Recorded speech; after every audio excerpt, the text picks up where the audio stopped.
Мода как образ жизни. В арт-кафе «Парадайз» прошло настоящее фэшн-шоу. Ведущие магазины города представили на суд зрителей модные тенденции нового сезона. Роскошные вечерние наряды, сдержанные деловые костюмы и легкий городской стиль.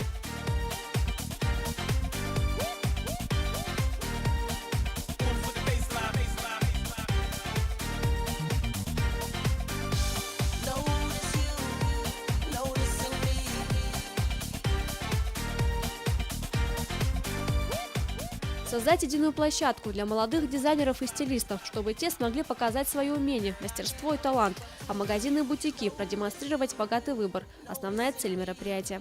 В этот прекрасный день, 8 марта, всем девушкам хочется сделать именно вот такой прекрасный подарок, как фэшн-вечеринку, которую организовала арт-кафе «Парадайз». Это новые коллекции от магазинов одежды. И каждая девушка хочет выглядеть красиво, модно. И в этом им может помочь прекрасный показ моды. В этот весенний праздник замечательно. Они могут выбрать себе новые луки, новые образы, узнать о новых тенденциях. За кулисами кипит не менее интересная жизнь. Модели и стилисты после долгих репетиций готовятся к выходу. Все образы продуманы до мелочей. Сдержанность во взгляде, индивидуальная походка – все здесь подготовлено с должным вкусом. Несмотря на то, что на подиуме начинающие модели, им удалось передать весь характер и настроение образа. Гостей вечера ждала развлекательная программа с веселыми розыгрышами и приятными подарками.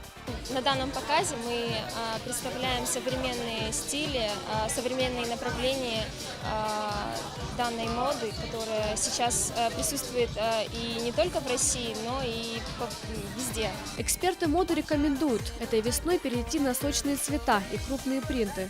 Однако в погоне за модой не забывать о главном. Одежда прежде всего должна быть удобной.